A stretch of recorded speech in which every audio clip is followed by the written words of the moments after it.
ಆತ್ಮೀಯ ರೈತ ಬಾಂಧವರೇ, ನಾನು ನಿಮ್ಮ ಸಂಜಯನಗರ ಟೆರಸ್ ಮಂಜುನಾಥ್. ಇವತ್ತು ನಾನು ಎಲ್ಲಿದ್ದೀನಪ್ಪ ಅಂತ ಅಂದರೆ ಶಿಕಾರ್ಪುರ ತಾಲೂಕು, ಶಿವಮೊಗ್ಗ ಜಿಲ್ಲೆ, ಗುಡ್ದಳ್ಳಿ ತಾಂಡದಲ್ಲಿದ್ದೀನಿ. ಇದು ಚಂದ್ರು ಅಂತ ಅವ್ರದ್ದು ಹೊಲ, ಅಂದರೆ ನೇಂದ್ರ ಬಾಳೆ ಮಾಡಲಿಕ್ಕೆ ರೆಡಿ ಮಾಡ್ತಾ ಇದ್ದಾರೆ. ಇದನ್ನು ಹೋದ ವರ್ಷದಿಂದ ನಮಗೆ ಕಸ್ಟಮರ್ ಆಗಿದ್ದಾರೆ, ಮತ್ತು ಓಸಿನ ಬಾಳೆ ಬೆಳೆದು ಸಕ್ಸಸ್ ಆಗಿ ಮತ್ತು ಈ ಸರಿ ನಮ್ಮ ಮಾರ್ಗದರ್ಶನದಲ್ಲೇ ಮಾಡ್ತಾ ಇದ್ದಾರೆ. ಶುಂಠಿನೂ ಮಾಡಿದ್ದಾರೆ. ಹೊಸತಿ ನೆಲ ಸ್ವಲ್ಪ ಅಂದರೆ ಸರಿ ಇರಲಿಲ್ಲ, ಅದು ಎಂಥದ್ದು ಗೊಟ್ಟೆ ನೆಲ ಆಗಿರೋದ್ರಿಂದ ಶುಂಠಿ ಅಷ್ಟು ಚೆನ್ನಾಗಿ ಬರಲಿಲ್ಲ. ಬಟ್ ಇದು ಅವರು ನಮ್ಮ ಒಂದು ಸಂಬಂಧ. ಓಕೆ, ಇವತ್ತು ನಾನು ನಿಮಗೆ ಬಾಳೆ ಹಚ್ಚಲಿಕ್ಕೆ, ಅಂದರೆ ಇದು ಮಿಶ್ರ ಬೆಳೆ ಮತ್ತು ಅಡಿಕೆ ಮಧ್ಯದಲ್ಲಿ ಬಾಳೆಯನ್ನು ಬೆಳೀತಕ್ಕಂಥದ್ದು, ಜೊತೆಗೆ ಅಡಿಕೆ ಜೊತೆಗೆ ಮಿಶ್ರ ಬೆಳೆಯಾಗಿ ಬಾಳೆಯನ್ನು ಬೆಳೆಯೋದು, ಬಾಳೆಯನ್ನು ನಾಟಿ ಮಾಡ್ತಕ್ಕಂಥ ವಿಧಾನದ ಬಗ್ಗೆ ನಾನು ನಿಮಗೆ ತಿಳಿಸ್ಕೊಡ್ತೀನಿ. ಇವರೇನು ಮಾಡಿದ್ದಾರೆ ಅಂದರೆ, ಆಲ್ರೆಡಿ ಬಾಳೆ ಇರೋದ್ರಿಂದ ಸ್ವಲ್ಪ ಮಾಡಿಫೈಡ್ ಮಾಡಬೇಕಾಗತ್ತೆ. ಮಾಡಿದ್ದಾರೆ. ಈಗ ನೋಡಿ, ಈ ಮಧ್ಯೆ ಸಾಲು ತೆಗೆದಿದ್ದಾರೆ. ನಾವು ಬರೀ ಬಾಳೆನೇ ಮಾಡ್ಬೇಕಂತ ಅಂದರೆ ಅದು ವೈಜ್ಞಾನಿಕವಾಗಿ 100% ಮಾಡ್ಬೋದು. ಇದನ್ನು ಕೂಡ ವೈಜ್ಞಾನಿಕ 100% ಮಾಡ್ಬೋದು. ನೋಡೋಣ ಈಗ ಒಂದೊಂದೇ ಮಾಡ್ತಾವ. ಅಂದರೆ ಬಾಳೆ ನಾಟಿ ಮಾಡೋ ವಿಧಾನ ಹೆಂಗೆ, ಏನು ಮಾಡಿದರೆ ನಮಗೆ ಒಳ್ಳೆಯದಾಗ್ತದೆ, ಮಾಡ್ತಕ್ಕಂಥ ವಿಧಾನ ಹೇಗೆ ನೋಡಿ. ಬಾಳೆಯನ್ನು ನಾವು ಆಲ್ಮೋಸ್ಟ್ ಆಗಿ ಬೆಳಿಬೇಕಂತ ಅಂದರೆ ಸಸಿಗಳ ಆಯ್ಕೆ ತುಂಬ ಇಂಪಾರ್ಟೆಂಟ್. ಫಸ್ಟ್ ಯಾವ ಸಸಿ ತರ್ತೀವಿ ಏನೋ. ಎರಡನೇದು ಮಣ್ಣಿನ ಆಯ್ಕೆ ತುಂಬ ಇಂಪಾರ್ಟೆಂಟ್. ನಾನಿಲ್ಲಿ ಮಣ್ಣಿನ ಆಯ್ಕೆ ಅಂತ ಅಂದರೆ ಮಣ್ಣು ಪರೀಕ್ಷೆ ಮಾಡಿಸಿ ಆಗುವ ಅಷ್ಟು ವೈಜ್ಞಾನಿಕವಾಗಿ ಡೆಪ್ತಾಗಿ ಹೇಳಕ್ಕೆ ಹೋಗಲ್ಲ. ಮಣ್ಣು ಚೆನ್ನಾಗಿರ್ಬೇಕಂತ ಅಂದರೆ ಗೊತ್ತಾಗ್ತದೆ ನಿಮಗೆ ನೋಡ್ತಕ್ಕಂಥ ರೈತ ಬಾಂಧವರಿಗೆ. ಈಗ ಬಾಳೆ ಸಸಿಗಳ ಆಯ್ಕೆ ಅಂತ ಹೇಳಿದೆ. ಸಾಮಾನ್ಯವಾಗಿ ಬಾಳೆ ಸಸಿಗಳನ್ನು ನಾವೇನು ಮಾಡ್ತೇವೆ, ಏಲಕ್ಕಿ ಬಾಳೆ, ನೇಂದ್ರ ಬಾಳೆ, ಪಚ್ಚ ಬಾಳೆ, ಈ ರೀತಿ ವಿಭಿನ್ನ ರೀತಿಯ ಹೆಸರುಗಳನ್ನು ಗುರುತಿಸ್ತಕ್ಕಂಥ ಬಾಳೆಗಳನ್ನು ನಾಟಿ ಮಾಡ್ತಾರೆ ರೈತರು. ಅದನ್ನು ನೀವು ಅಂದರೆ ನಾಟಿ ಮಾಡೋಕ್ಕೆ ಸಸಿಗಳಾಗಿ ಉಪಯೋಗ ಮಾಡ್ಕೊತೀರಿ. ಹಾಗಾದರೆ ಈ ಏನಪ್ಪ ಅಂತಂದರೆ, ಈ ನಾಟಿ ಮಾಡ್ತಕ್ಕಂಥ ಸಸಿಗಳು ಯಾವ್ಯಾವು? ಒಂದು ಟಿಶ್ಯುಕಲ್ಚರಿಂದ ಸಸಿಗಳನ್ನು ತರ್ತೀರಿ. ಎರಡನೇದು ಈ ಕಂದು ಸಸಿಗಳು, ಅಂದರೆ ಬಾಳೆ ಬುಡದಲ್ಲೇ ಬರ್ತಕ್ಕಂತಹ ಕಂದು ಸಸಿಗಳನ್ನು ನೀವು ತೆಗೆದುಕೊಳ್ತೀರಿ. ಅದು ಬೆರಳು ಬರ್ತದೆ ಈ ಕಡೆ ಸ್ವಲ್ಪ ಆ ಕಂದು ಸಸಿಗಳನ್ನು ತೆಗೆದುಕೊಳ್ತೀರಿ. ಈಗ ನೋಡಿ ಒಂದೊಂದು ನೋಡೋಣ. ಕಂದು ಸಸಿಗಳಿಗೂ ಮತ್ತು ಪ್ರಯೋಗದಲ್ಲಿ ಬೆಳೆದಿರ್ತಕ್ಕಂಥ ಸಸಿಗಳಿಗೂ ಏನು ಡಿಫ್ರೆನ್ಸ್ ಇರ್ತದೆ? ಪ್ರಯೋಗದಲ್ಲಿ ಬೆಳೆದಿರ್ತಕ್ಕಂಥ ಸಸಿಗಳಿಗೆ ಅವು ರೋಗಮುಕ್ತವಾಗಿರ್ತವೆ, ಯಾವುದೇ ರೋಗ ಬರಲ್ಲ. ಮತ್ತು ನೀವು ಅವುಗಳನ್ನು ಹಚ್ಚಿದರೆ ಏನಾಗ್ತದೆ ಅಂದರೆ ಯೂನಿಫಾರ್ಮ್ ಆಗಿರ್ತದೆ, ಸಮತಟ್ಟವಾಗಿ ಬೆಳವಣಿಗೆಯನ್ನು ಹೊಂದಿರ್ತವೆ, ಅವು ಸಮನಾಗಿ ತೋಟ ಕಾಣ್ತದೆ, ಅದು ಒಳ್ಳೆಯದು. ಮತ್ತು ನೆಕ್ಸ್ಟ್ ಕಂದು ಬಾಳೆಗಳನ್ನು ನೀವು ತಗೊಂಡ್ಬರ್ತೀರಿ.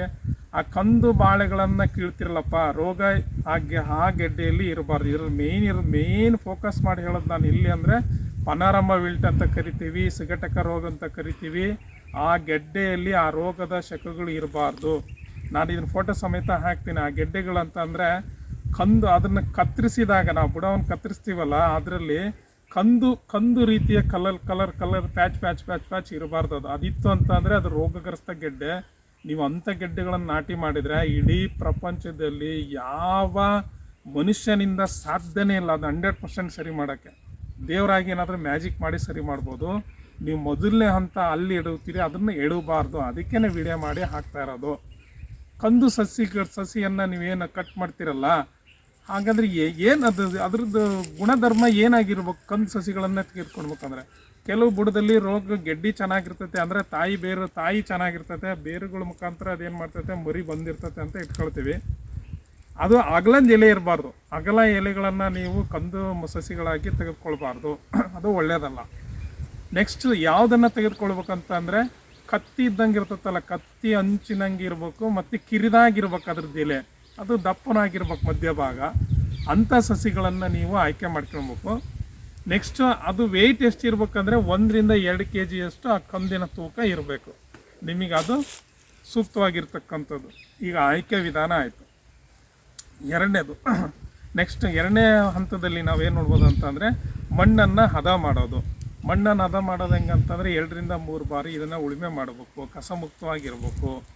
ನೆಕ್ಸ್ಟು ಆ ಗುಂಡಿಗಳನ್ನು ಹೆಂಗೆ ಅಂತಂದರೆ, ಈಗ ನೋಡಿ ನಾವು ಇದಕ್ಕೆ ಹೇಳೋದು ಗುಂಡಿಗಳನ್ನು 45 × 45 ಸೆಂಟಿಮೀಟ್ರಷ್ಟು ಉದ್ದ ಇಂಟು ಅಗಲ ಆಳವಾಗಿ ತೆಗಿತಕ್ಕಂಥದ್ದು ಗುಂಡಿ ತೆಗೆಯೋದಾಯ್ತು. ನೆಕ್ಸ್ಟ್ ಆ ಸಸಿಗಳನ್ನು ನಾವು ಏನು ಮಾಡ್ತೀವಿ ಅಂತ ಅಂದರೆ ಡಿಸ್ಟೆನ್ಸ್, ಎಲ್ಲಿ ಗುಂಡಿಯಿಂದ ಗುಂಡಿಗೆ ಎಷ್ಟು ಡಿಸ್ಟೆನ್ಸ್ ಇರಬೇಕಂದ್ರೆ ಸಾಲು ಮತ್ತು ಸಸಿಗಳ ಅಂತರ.